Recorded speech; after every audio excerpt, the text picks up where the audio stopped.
Pemirsa, kedatangan Paus Fransiskus ke Indonesia disambut baik umat Katolik di Indonesia.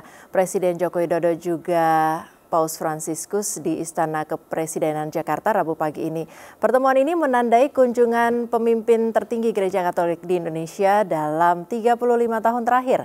Kita sore ini telah terhubung dengan Romo Yohanes Mangke sebagai staf pimpinan Kongregasi MSC di Indonesia. Selamat sore, Romo. Selamat sore. Selamat sore, Romo. Ini saya panggil Romo Yanca. Ya, Romo Yanca nih. Ya, boleh. Baik.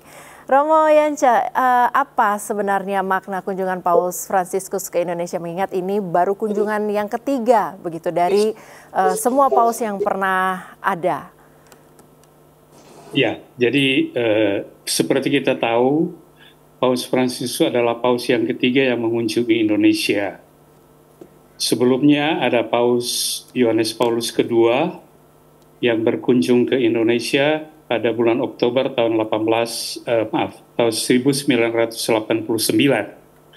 Dan sebelumnya juga ada Paus Paulus ke-6 yang mengunjungi Indonesia pada bulan Desember tahun 1970.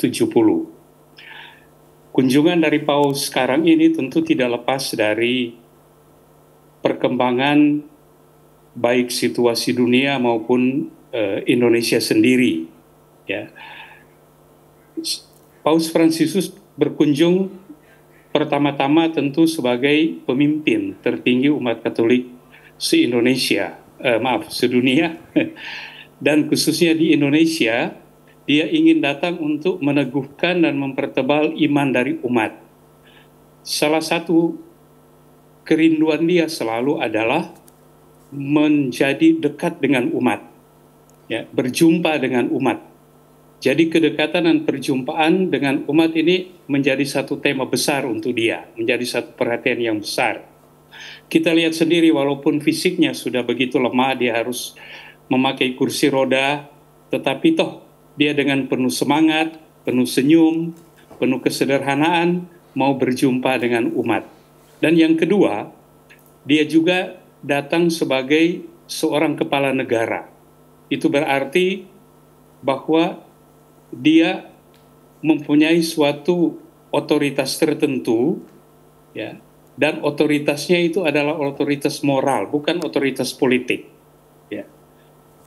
Sehingga dia bisa menjadi suara dari mereka yang terbelenggu atau yang terbungkamkan oleh ketidakadilan, penindasan, kekerasan, konflik, atau perang, begitu. Ya. Baik, Romo Yanca. Terima kasih, Romo Yanca. Kita akan kembali ke dialog lagi dengan Romo Yanca, tetapi sebentar kita akan menyaksikan pidato dari Paus Fransiskus. Romo-romo, suster-suster, awam, yang besar dan yang kecil, semuanya hadir di sini.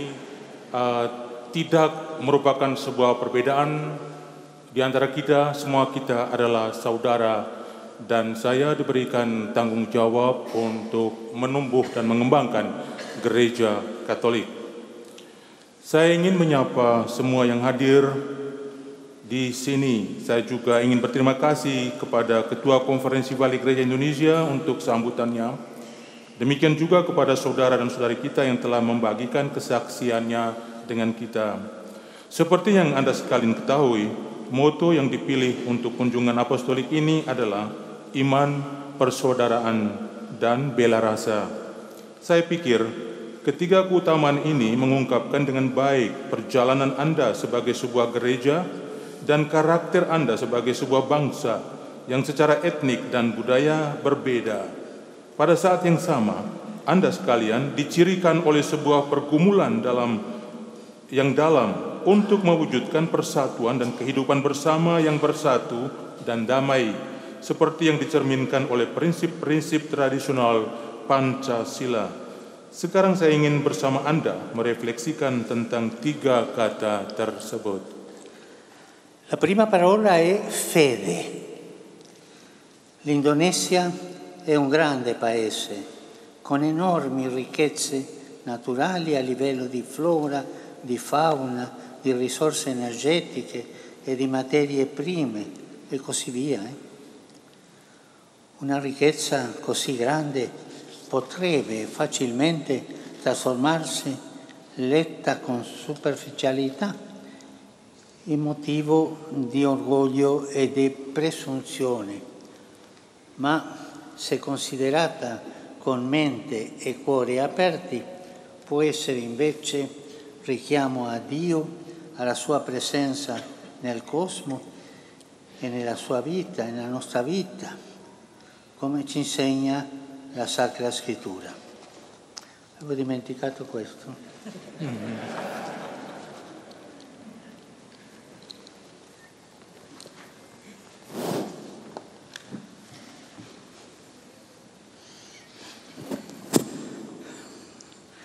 È il Signore, infatti, che dona tutto questo. Non c'è un centimetro del meraviglioso territorio indionesano, né un istante della vita di ognuno dei suoi milioni di abitanti che non sia dono del Signore, segno del suo amore gratuito e preveniente di Padre.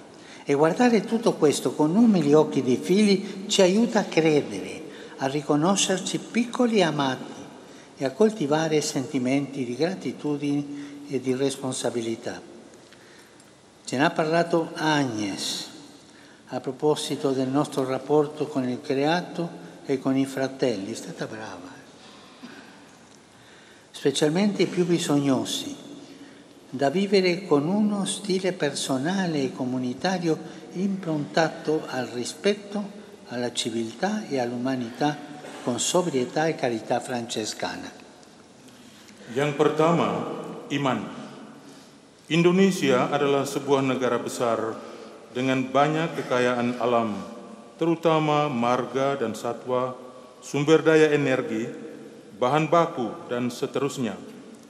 Kalau dilihat secara sepintas, kekayaan yang begitu besar ini dapat menjadi alasan untuk menjadi sombong atau angkuh.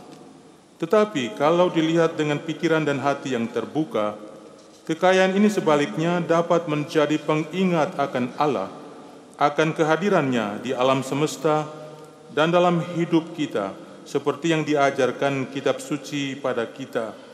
Sesungguhnya Tuhanlah yang memberikan semua ini kepada kita.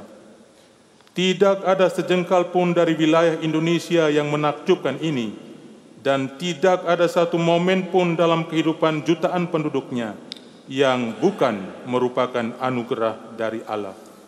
Sebuah tanda akan kasih-Nya yang cuma-cuma dan abadi sebagai Bapa.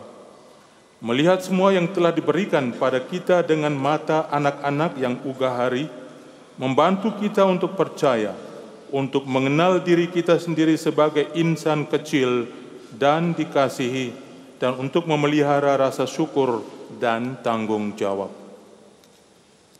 Tadi Agnes berbicara tentang ini ketika ia mengundang kita untuk menjalin relasi kita dengan alam ciptaan dan dengan saudara dan saudari kita, khususnya dengan mereka yang paling membutuhkan, melalui gaya hidup pribadi dan komunal yang ditandai oleh sikap menghormati, keadaban dan rasa peri kemanusiaan, bersamaan dengan ketentraman dan kasih Fransiskan. Dopo la fede, la seconda parola del motto è fraternità. Una pretesa del Novecento ha usato un'espressione molto bella, una poetessa molto bella per descrivere questo atteggiamento. Ha scritto che essere fratelli vuol dire amarsi riconoscendosi diversi come due gocce d'acqua. È bello, Ed è proprio così. Non ci sono due gocce di acqua uguali una all'altra, né ci sono due fratelli nemmeno gemelli completamente identici. Vivere la fraternità allora vuol dire accogliersi a vicenda riconoscendosi uguali nella diversità. Dai, continua. Traduce adesso. Setelah iman, kata kedua dari moto kunjungan ini adalah persaudaraan. Seorang penyair abad 20 menggunakan sebuah ungkapan yang sangat indah untuk menggambarkan sikap ini. Seorang penyair, dia menulis bahwa menjadi saudara dan saudari artinya mencintai satu sama lain dengan mengakui bahwa masing-masing pribadi sama berbedanya seperti dua tetes air. Nulla due volte accade, itu dalam buku tersebut.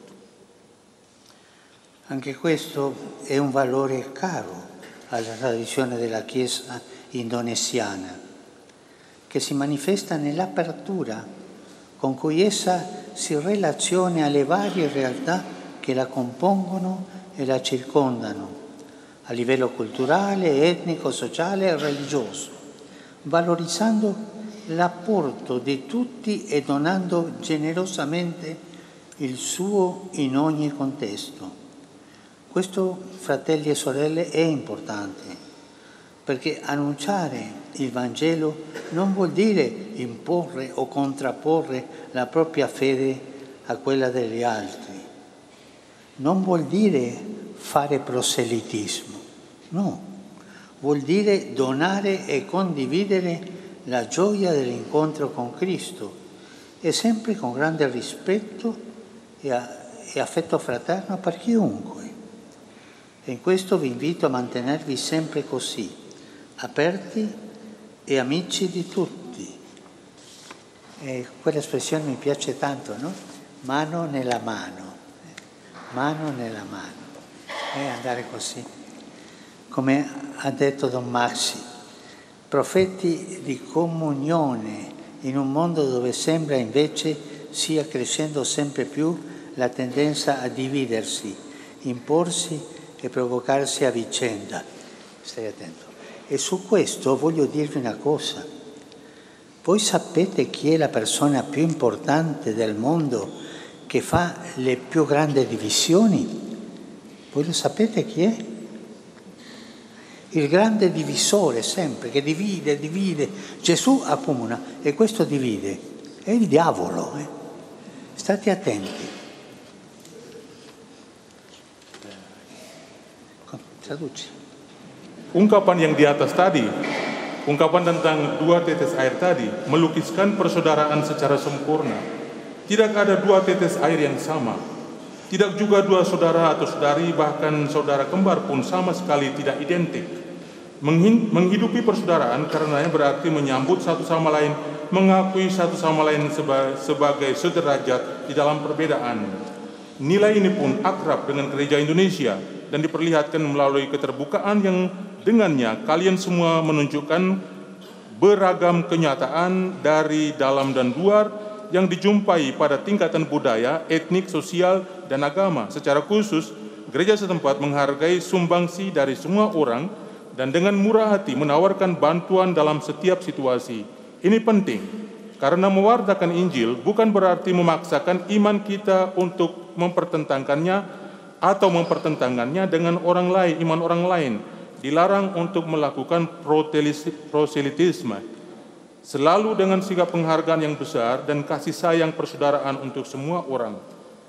Ya, saya terkesan dengan satu sikap, yaitu saling bergandengan tangan, seperti yang tadi diungkapkan oleh Romo Maxi.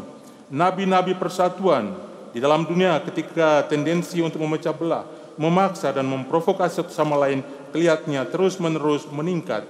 Dan satu hal yang beliau tambahkan secara spontan, kamu tahu apa yang mempunyai kepentingan atau apa yang memecah belahkan, apa yang meruntuhkan.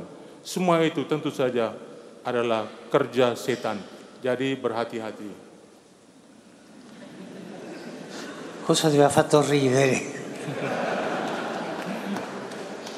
È importante cercare di arrivare a tutti, come ci ha ricordato Sorrina, con l'auspicio di poter tradurre in Bahasa Indonesia, oltre ai testi della parola di Dio, anche gli insegnamenti della Chiesa, per renderli accessibili a più persone possibile. E lo ha evidenziato anche Nicholas, descrivendo la missione del catechista con l'immagine di un ponte che unisce. Questo mi ha colpito e mi ha fatto pensare allo spettacolo meraviglioso nel grande arcipelago indonesiano di migliaia di ponti del cuore, che uniscono tutte le isole e ancora di più a milioni di tali ponti che uniscono tutte le persone che vi abitano. Ecco un'altra bella immagine della fraternità, un ricamo immenso di fili di amore che attraversano il mare e superano le barriere e abbracciano ogni diversità, facendo di tutte un cuore e un'anima sola. Il linguaggio del cuore, non dimenticatevi. Kita tadi sudah diingatkan oleh Suster Rina, penting untuk mencoba menjangkau setiap orang. Mengenai hal ini diharapkan bahwa tidak hanya teks-teks sabda Allah, tapi juga ajaran-ajaran gereja diterjemahkan ke dalam bahasa Indonesia agar dapat dijangkau oleh sebanyak mungkin orang. Nicholas juga menunjukkan perlunya menjangkau setiap orang, seraya melukiskan misi seorang katekis dengan perumpamaan jembatan yang menyatukan. Hal ini menyentuh saya dan membuat saya berpikir tentang visi indah di dalam negara kepulauan Indonesia yang luas, yang terdiri dari ribuan jembatan hati yang menyatukan semua pulau, dan bahkan jutaan lagi jembatan yang menyatukan semua orang yang hidup di sana. Perumpamaan indah lainnya tentang persaudaraan adalah sebuah permadani besar dari benang cinta yang melintasi lautan, mengatasi rintangan-rintangan, dan merangkul semua perbedaan, membuat semua orang menjadi sehati dan sejiwa. Beliau tekankan jembatan kasih.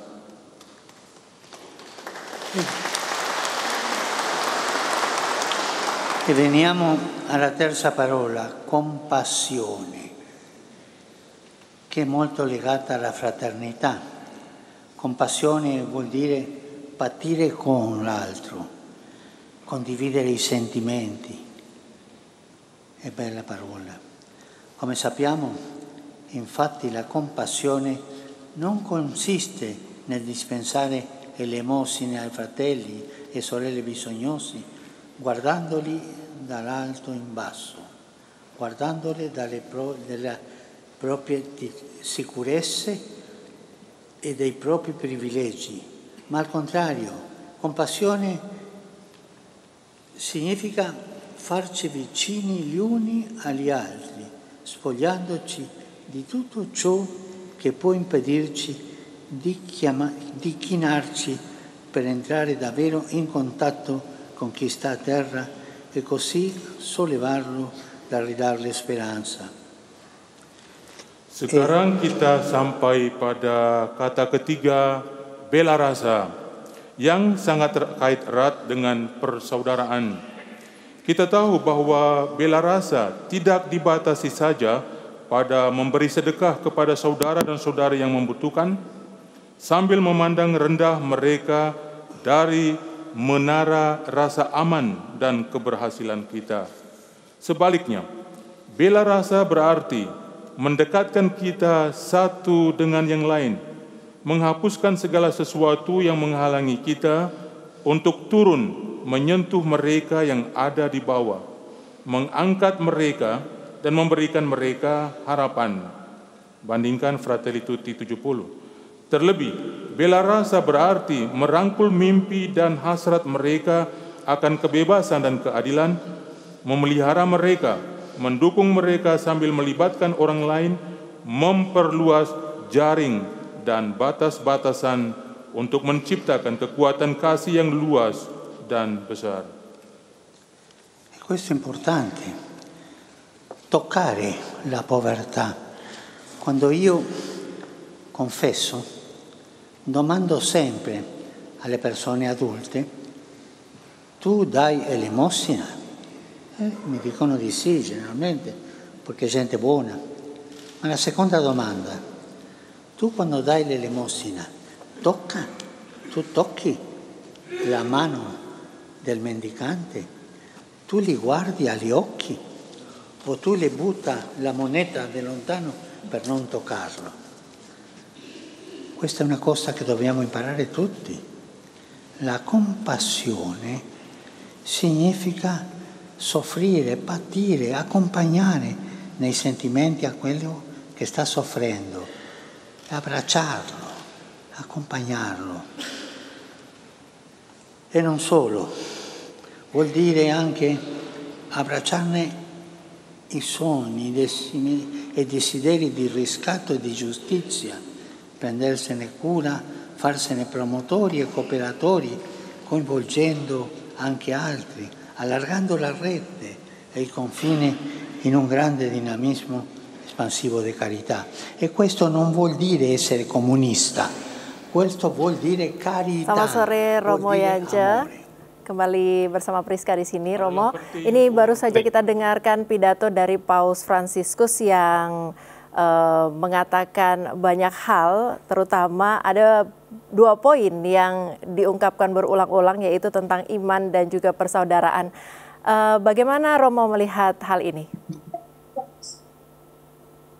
Jadi memang seperti saya katakan tadi, beliau datang sebagai pemimpin agama Katolik, berarti untuk umat itu satu kesempatan untuk mempertebal iman, ya, memperdalam dan meneguhkan iman. Tapi juga sebagai seorang tokoh moral, atau saya mau katakan pelayan moral, ya, dia tidak henti-hentinya menyuarakan persaudaraan, pentingnya persaudaraan demi untuk menciptakan perdamaian di dunia. Jadi misalnya, kalau kita ingat pada bulan Februari tahun 2019, beliau mengunjungi Abu Dhabi dan berjumpa dengan imam besar Al-Azhar, yaitu Ahmed Al-Tayeb. Dan di sana mereka menandatangani satu dokumen penting, yaitu dokumen Abu Dhabi, yang diberi judul Persaudaraan Manusia untuk Perdamaian Dunia dan Hidup Bersama. Di sini mereka melihat betapa pentingnya kita menciptakan, mengupayakan dan membangun persaudaraan itu, karena kita semua bukan siapa-siapa. Ya, kita adalah satu saudara dengan yang lain. Dan hal itu juga dilanjutkan lagi oleh Paus Fransiskus pada tahun berikutnya, dengan mengeluarkan satu dokumen resmi gereja yang diberi judul Fratelli Tutti. Artinya kita semua adalah saudara. Maka dia mau mengajak kita bahwa sebagai ciptaan Tuhan kita semua adalah saudara satu sama lain. Ya. Maka 2 poin ini begitu penting bagi kita sekarang. Ya. Terutama bagi umat Katolik di Indonesia, iman yang harus diungkapkan juga di dalam persaudaraan. Baik, Romo Yanja. Ya. Ya, baik Romo Yanja. Ini tadi Paus Fransiskus sudah membahas banyak hal. Apakah tentang iman dan persaudaraan ini khusus memang dibawa untuk disampaikan kepada umat Indonesia atau di semua kunjungan Paus Fransiskus? Karena ada beberapa poin terkait persaudaraan yang dibahas di sini.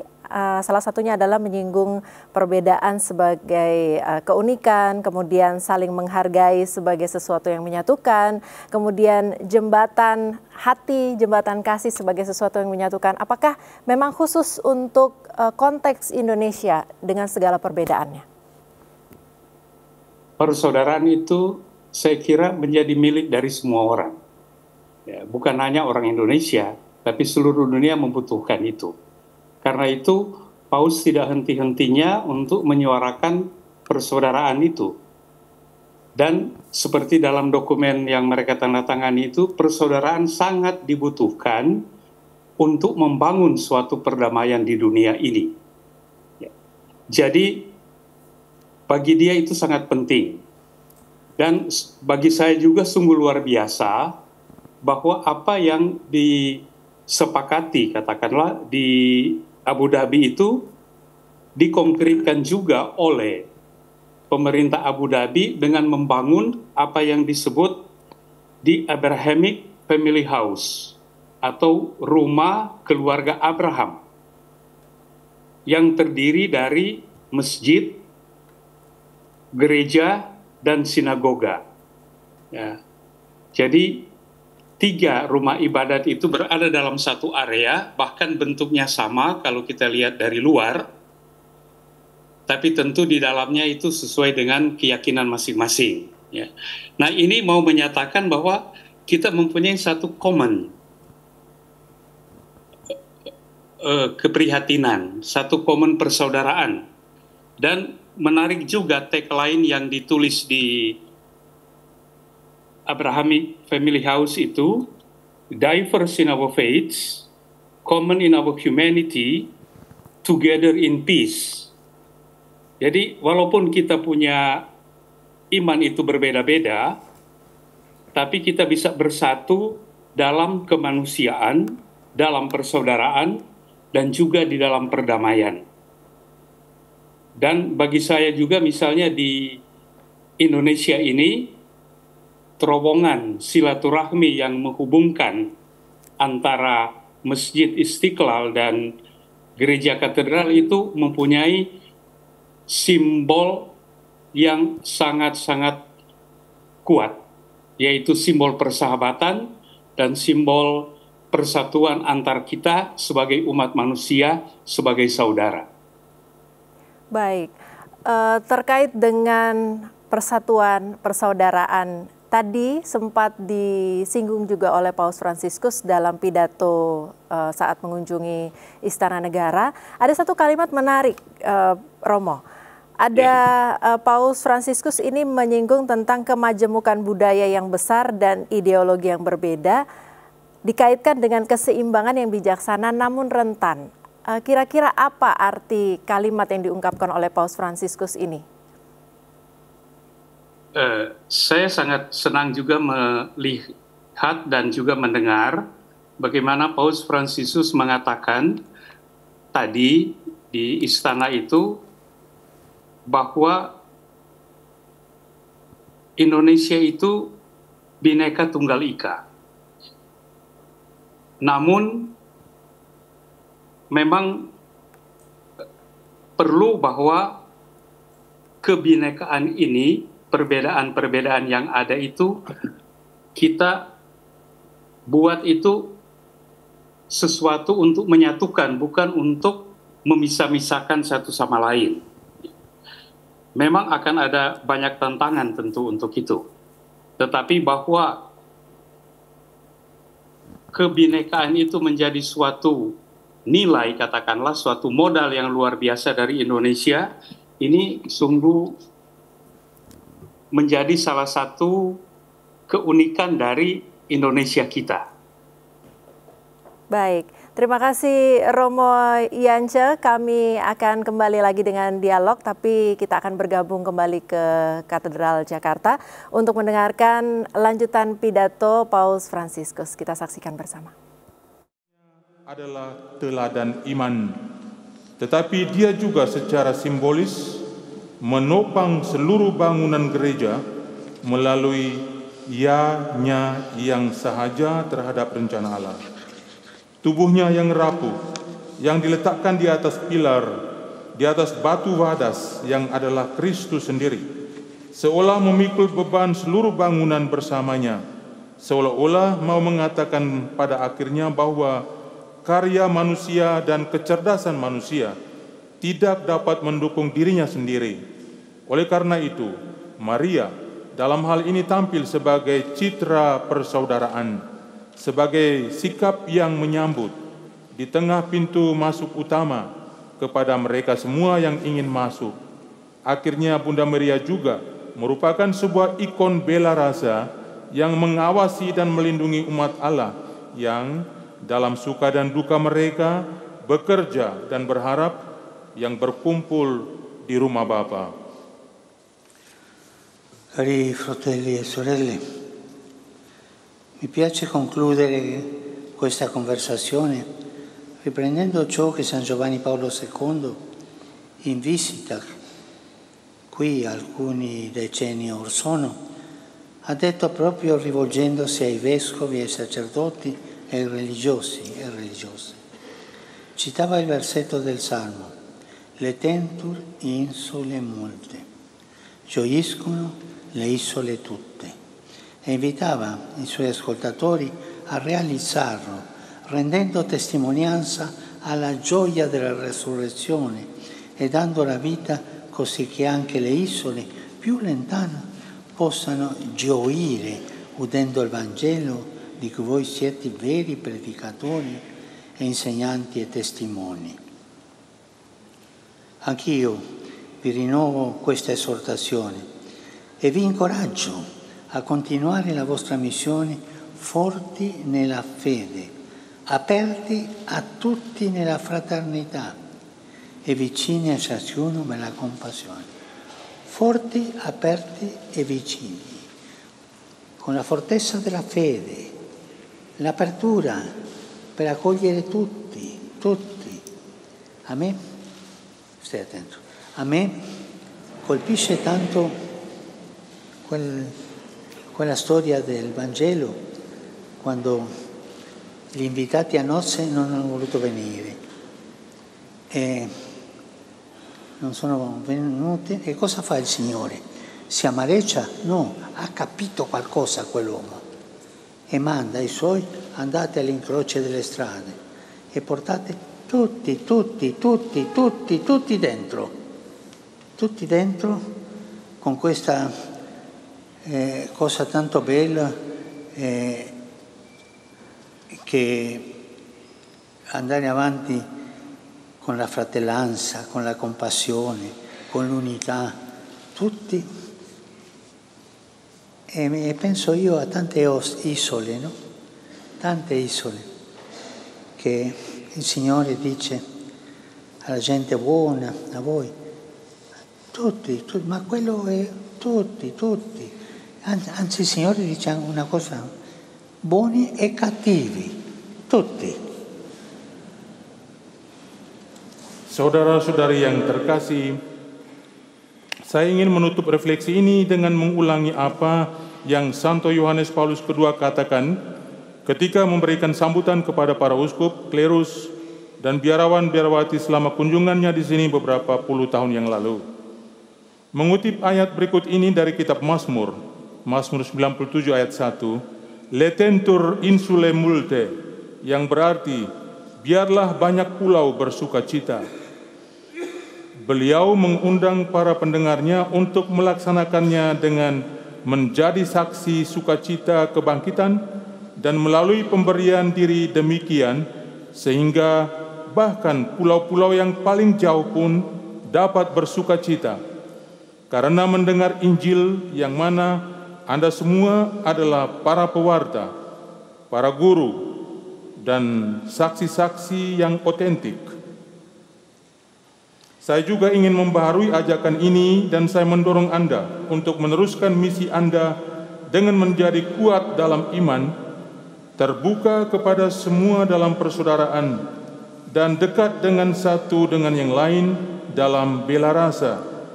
Saya memberkati Anda dan berterima kasih kepada Anda semua atas semua hal baik yang Anda lakukan pada hari ini. Beliau menekankan kembali pentingnya ketiga nilai yang dibawa sebagai moto dan menekankan kembali sikap inklusivitas semua nilai-nilai yang beliau tekankan lagi, persaudaraan, bela rasa, ya semua, karena di sini banyak pulau. Anche io vi rinnovo questa esortazione e vi incoraggio a continuare la vostra missione, forti nella fede, aperti a tutti nella fraternità e vicini a ciascuno nella compassione. Fede, fraternità e compassione. 3 parole che vi lascio e voi pensate dopo. Fede, fraternità e compassione. Vi benedico, vi ringrazio per il tanto bene che fate ogni giorno in tutte queste isole belle. Prego per voi, prego, ma per favore vi chiedo di pregare per me, ma state attenti a una cosa, pregate a favore e non contro.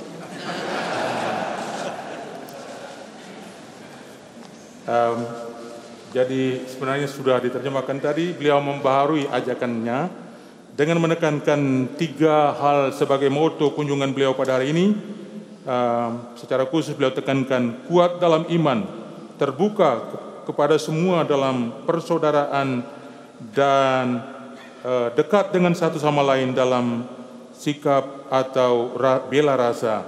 Jadi beliau tekankan lagi, iman, persaudaraan, dan bela rasa. Ketiga hal ini ingin saya tinggalkan untuk Anda kalian semua. Terima kasih untuk segala sesuatu, semua kerja yang Anda lakukan, dan jangan lupa berdoa untuk saya. Tetapi berdoa dengan senang hati. Ya.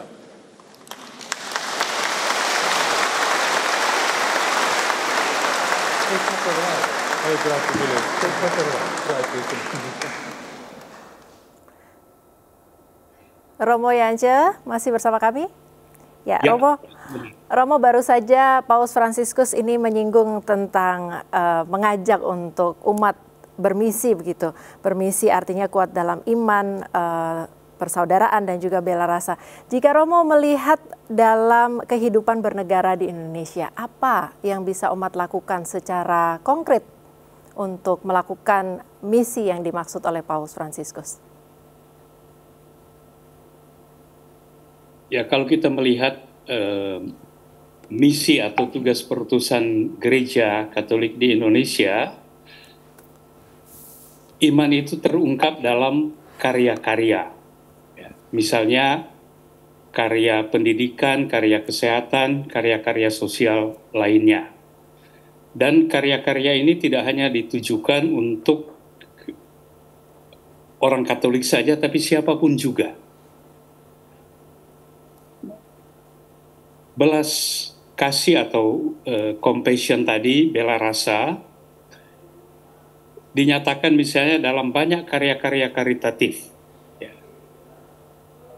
Yang seperti Paus katakan, semuanya ini bukan untuk proselitisme. Artinya untuk mengajak orang lain bergabung dengan agama atau iman kita. Jadi murni, ya. Jadi disinilah gereja hadir.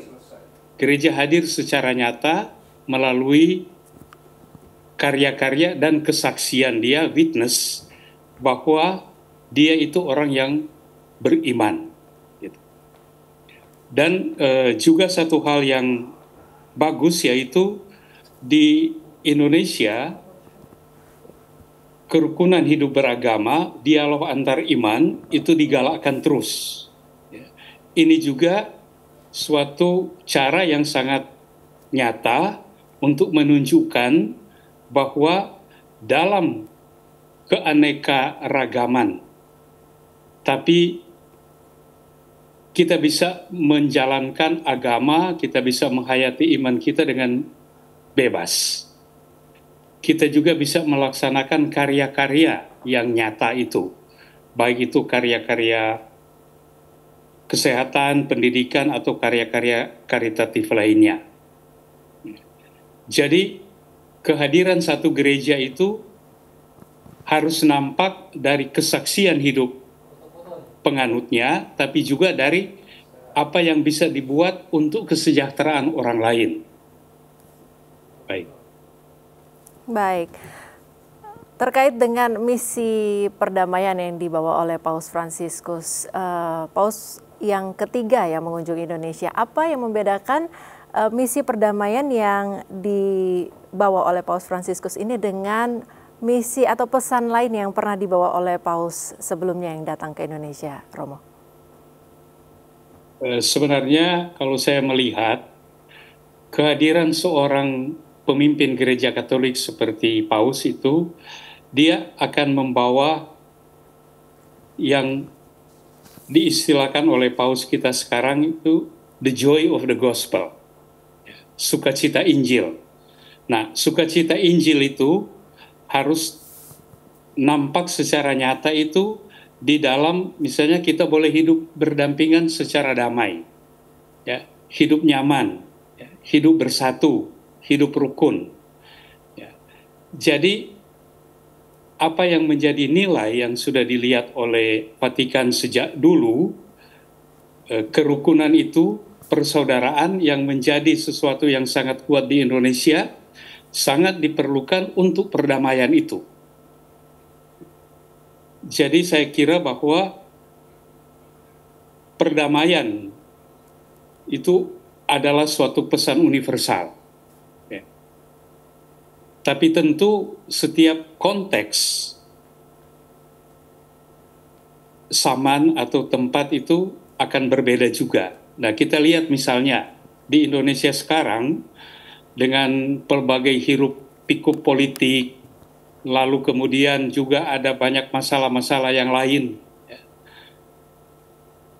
Paus mau mengatakan lagi, mari kita hidup dengan baik satu sama lain, mari kita hidup berdamai, karena ini milik kita bersama, perdamaian itu, persaudaraan itu milik kita bersama.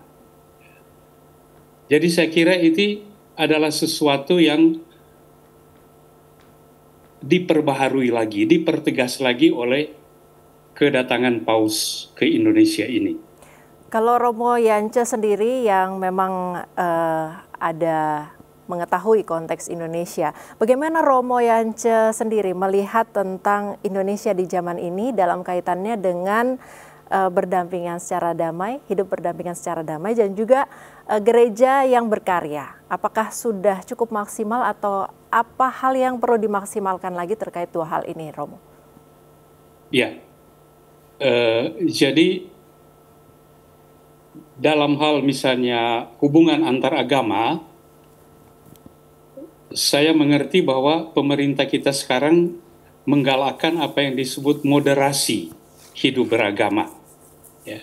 Dan ini menjadi satu program yang sementara kita gumuli dan juga kita upayakan untuk dijalankan. Dan ini juga menjadi tugas dari setiap orang beragama, katakanlah tentu termasuk orang yang beragama Katolik, untuk menggalakkan kerukunan, dialog antar agama, moderasi hidup beragama ini. Ya, itu salah satu juga tugas gereja untuk tampil di tengah-tengah masyarakat. Karena umat beragama itu bukan orang asing di suatu masyarakat, kita ada dengan orang lain. Lalu gereja Katolik di Indonesia juga, ya, tidak boleh hanya tertutup pada dirinya sendiri. Ya. Saya suka ini misalnya Paus Fransiskus ketika dia memulaikan masa kepemimpinannya, dia mencanangkan misalnya satu visi tentang gereja yang dia inginkan. Ya, antara lain dia menginginkan satu gereja yang inklusif, satu gereja yang terbuka, ya, satu gereja yang dia katakan sekarang menjadi sinodal, artinya gereja yang mau berjalan bersama-sama dengan seluruh elemen di dalam masyarakat. Ya. Ya, Romo Yance, terkait dengan pesan Paus Fransiskus yang tadi sudah disampaikan, syarat dengan muatan keberagaman, perbedaan, bagaimana menjadi berkat, beriman, begitu. Apakah pesan yang sama juga kurang lebih akan disampaikan pada misa esok hari? Ya, saya memang belum mengetahui apa yang akan dia sampaikan besok, tapi kalau kita lihat dari misalnya apa yang dia sampaikan tadi kepada para uskup, imam, biarawan-biarawati, katekis yang hadir di gereja katedral itu, dia menggarisbawahi tema yang diusung dalam kunjungannya ke Indonesia, yaitu iman, persaudaraan, dan bela rasa. bela rasa. Ya. Dan saya kira juga dalam wejangan-wejangan atau khotbah sambutan-sambutannya itu tidak akan lari dari tema ini. Ada hal yang mungkin perlu disiapkan oleh umat Katolik yang akan bergabung esok hari di Gelora Bung Karno untuk misa besok, Romo? Ya, baik. Saya kira untuk menghadiri misa besok tentu tidak cukup itu antusiasme yang begitu besar ya untuk menyambut beliau. Tapi yang paling utama itu tentu hati ya yang disiapkan untuk Tuhan sendiri ya, untuk menerima berkat-Nya. Tapi berkat yang akan diterima besok di dalam misa dengan keterbukaan hati kita, dengan persiapan-persiapan menyangkut diri kita sendiri, ya tentu tidak cukup itu. Tetapi kebersamaan itu sendiri juga mempunyai nilai, bahwa di sini kita mau menunjukkan bahwa kita ini bersama-sama, kita ini bagian dari gereja universal. Mereka juga mengikuti, sehingga mari kita menyiapkan hati kita untuk bersatu, bukan hanya dengan mereka yang hadir, tapi juga dengan seluruh umat Katolik dimanapun juga, yang katakanlah direpresentasikan oleh kehadiran dari Sri Paus itu. Jadi yang terutama saya kira hati. Ya, hati disiapkan supaya bisa bersatu dalam misa dan juga kemudian akan menjadi berkat begitu ya Romo ya? Ya, ya. Baik, selanjutnya kita akan bergabung kembali ke Katedral Jakarta. Kita sudah tadi menyaksikan pidato Paus Fransiskus dan pidatonya sudah usai. Saat ini Paus sedang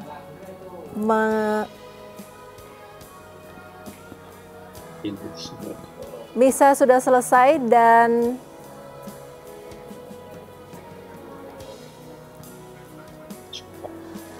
ya, pertemuan dengan keuskupan di Katedral Jakarta sudah usai, pidato sudah disampaikan, pesan sudah disampaikan, dan nampaknya Paus akan meninggalkan katedral dan akan menuju kembali ke Kedutaan Vatikan di kawasan Jakarta Pusat.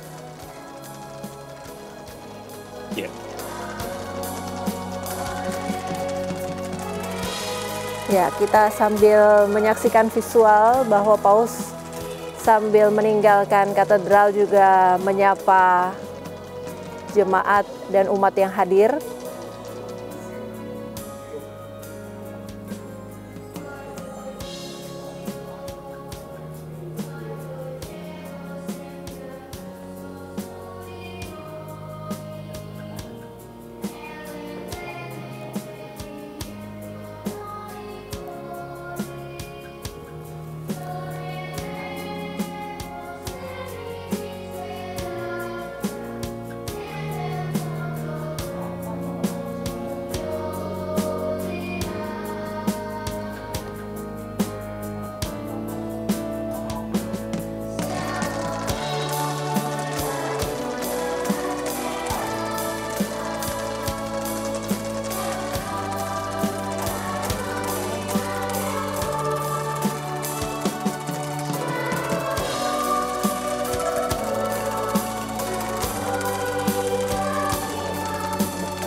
Baik, Romo Yance masih bergabung bersama kami, Romo.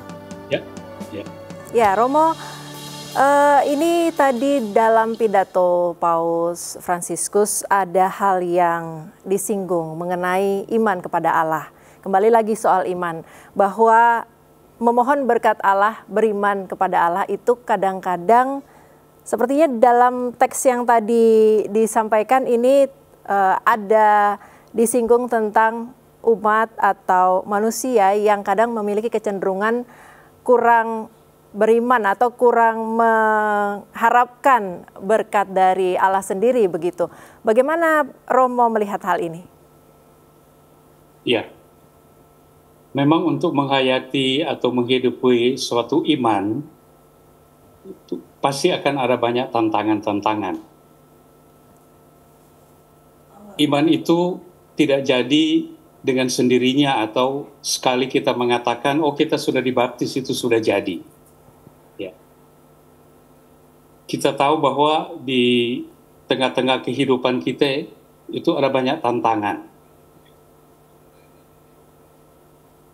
Dalam membangun persaudaraan dengan orang lain misalnya. Ya. Kalau kita tidak memandang orang lain sebagai sesama manusia kita, kalau kita memandang mereka, oh mereka itu terlalu berbeda dengan kita. Ya, apa arti iman itu? Saya ingat ada yang membedakan juga antara agama dengan iman misalnya. Ya. Agama itu kadang-kadang itu dilihat sebagai sesuatu yang wajib saya anut begitu. Ya, karena misalnya Indonesia mengharuskan setiap orang terutama di KTP itu harus ada agamanya. Ya. Tetapi beriman itu berarti bagaimana kita membangun satu relasi pribadi dengan Tuhan sendiri. Seberapa jauh kita mau ke situ. Ya.